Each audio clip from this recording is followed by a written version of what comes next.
We're taking a live look outside on this chilly Wednesday morning from the KREM 2 storm tracker. Right now, you're taking a look right now on Division, right up north there by the Home Depot. Yeah, you can see road conditions not too bad right now, but on the sides, yeah, you see how much it snowed yesterday in that area.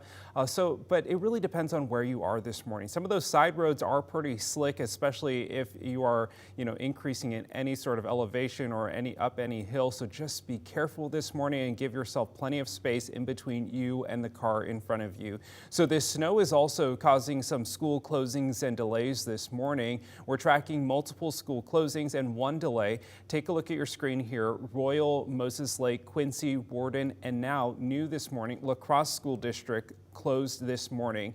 Meanwhile, we're also tracking the Mary Walker School District on a 2-hour delay. Preschool is canceled there as well. Our team is keeping a close eye on this and we'll let you know if there are any other school closings or delays right here on Up with KREM. You can also see them scrolling there at the bottom of your screen. Well, good morning, everyone. Happy Wednesday to you. We're going to get right to meteorologist Thomas Patrick because Thomas warned us this would come. Thomas, yesterday I was at Northtown Mall just before the snow hit. I walked out and entered the snow globe and was like, wow, this happened really fast. I was in there for maybe 30 minutes. It just started instantaneously. It was like a waiting game as of noon yesterday. It was like any moment now, and the moment it started, it was definitely chucking at some points. And now we are seeing that fresh layer of snow or ice on the ground. And even if you got just rain or slush from last night, that has since frozen over on a lot of those sidewalks, side streets, and some of the major roadways as well. It's 24 degrees right now, but it was so telling from that storm tracker shot that Division was fine. And then every single side street and parking lot seemed like it was a little bit snowy, slushy, or icy out there. Snoqualmie Pass looking much better this morning compared to at points yesterday. So we will see improving road conditions throughout the day. That's kind of what I was talking about. This is Highway 95 in Coeur d'Alene. The highway is fine. The intersecting street, not so much. So that looks pretty common across the inland northwest this morning. A lot of major roadways are okay. A lot of the lesser and side streets are not faring as well out there. But we are not expecting any more precipitation for today. Should be dry today and Thanksgiving, but we are tracking several storm systems post-holiday starting Friday. So I'll have the latest on the Mountain Pass forecast and how you can plan around that in a couple minutes. Well, this winter weather really comes as we kick off the busy holiday travel season. Take a look at your screen here. This is video from inside the terminal KREM 2's Channing Curtis took at Spokane International Airport, Terminal A. As you can see, a lot of people there waiting for their flights this morning. But also something fun and festive this morning. Channing tweeted out this picture. She says no lines at TSA, but the airport did put out some coffee for travelers that are waiting, and it's a full setup there. There's whipped cream and even some marshmallows. So kind. What a nice gesture. Well, today is one of the busiest travel days of the year, so whether you're flying or you're driving, it is so important to be prepared. Our Nicole Hernandez is helping you prepare. She's at the airport right now. Nicole, are you seeing any security lines or any delays on those departure boards? So Tim, some of those security lines are actually much calmer now than they were early this morning. When we first got here, this line here for the Delta baggage was pretty full, had a good amount of a wait, but now nice and clear. Also TSA security check here at the A and B gate. Pretty clear as well. I did hear from one of the TSA agents that early this morning, even before we got here, that line was long, but it died down pretty quickly. As for our delay board, you can see here we've got Las Vegas is delayed. 8:19 on Southwest is when you're going to leave now. Everything else is scheduled as normal as for our departures as well as our arrivals. So as we head into the rest of the holiday travel season, TSA says they're expecting the numbers for travelers to be at least pre-pandemic numbers, close to them, if not even more.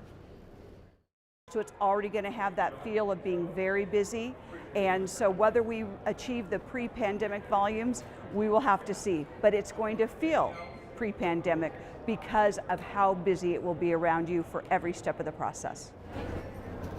So the busiest travel days around Thanksgiving are Tuesday and Wednesday, so today and this upcoming Sunday as people travel back home. Today, specifically here at Spokane International Airport, TSA is expecting to screen over 7,000 travelers, and they're expecting slightly more on Sunday. Thanksgiving Day itself will actually have the least number of travelers, with TSA expecting 4,500. Here's some tips from TSA to help get you through security quickly. 1. Pack smart. Make sure there's no prohibited items in your bags. Empty your pockets before getting to the security checkpoint. Know what foods you can and cannot check, and use gift bags instead of wrapping paper. And I'm going to pull this up real quick because this is the last tip they gave us. Ready? My TSA. If you type that into your app right there, you can actually download the My TSA app, and that will show you just estimated wait times based on historical data, because we know here at the Spokane International Airport it can be dead sometimes, but then as soon as those flights start to get closer to their time of takeoff, that's when lines really start to pick up. In Spokane, Nicole Hernandez, KREM 2 News. Some good tips, and it seems like really there's an app for everything these days. Well, if you are expecting company or planning to visit Western Washington for Thanksgiving, today is going to be one of the busiest days for car travel. WashDOT released their travel chart for Thanksgiving weekend. You can expect heavy traffic from 12 to 2 over Snoqualmie Pass today.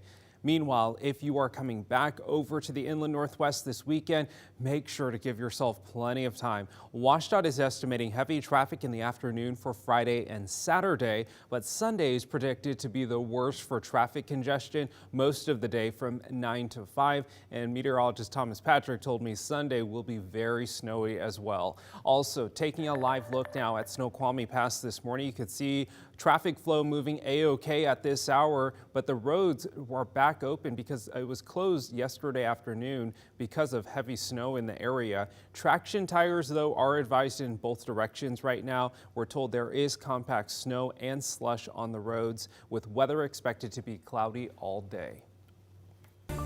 Happening today, Moscow police are holding another press conference with an update in the murder of 4 University of Idaho students. We also have new details in the case this morning. Police telling us they extensively investigated tips they received about one of the victims, Kaylee Gonsalves, reportedly having a stalker. At this time, they have not been able to verify or identify if that is true. They also confirmed their belief the killer used a fixed blade knife in the attacks. Investigators continue to look for the weapon as it was not found at the crime scene. Police still have not identified a suspect. Today's press conference is happening at 1 p.m. and we will have that press conference live on KREM.com, the KREM 2 app, and on KREM 2 Plus. Earlier this week, one of the victims, Ethan Chapin, was laid to rest in Western Washington. But Chapin is also being mourned here in North Idaho, where he was a beloved server at a Priest Lake restaurant. Hills Resort shared a statement on his passing, saying in part, Ethan was an incredibly hard worker. On his holiday breaks, he and his brother, Hunter, would come to the resort and help with literally any project that needed to be done, from shoveling snow to dishwashing. This was always done with a smile on his face. They continued saying, quote, Ethan, we will miss you always. Your light will continue to shine in all of the stars, but especially those seen from Priest Lake. We love you. The Sigma Chi Foundation also establishing a scholarship fund to honor the memory of Ethan. Ethan was a member of the fraternity while at the U of I. The Ethan Chapin Memorial Scholarship Fund will be presented annually to a deserving undergraduate of the Gamma Eta chapter. As of this morning, the scholarship reached more than $7,000 of its $25,000 goal. And the University of Idaho will offer remote learning for the rest of the semester. In a statement, U of I President Scott Green says faculty have been asked to prepare in-person and remote learning options. Instructors will notify students of those course options very soon. Students are on fall break right now. Many left campus early because of safety concerns. The university telling us they will have increased security on campus for the foreseeable future.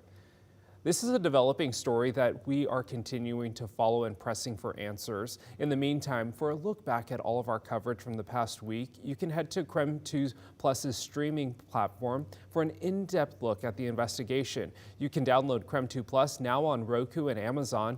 For instructions on how to download, text KREM 2 to 509-448-2000. We will send a link right to your phone.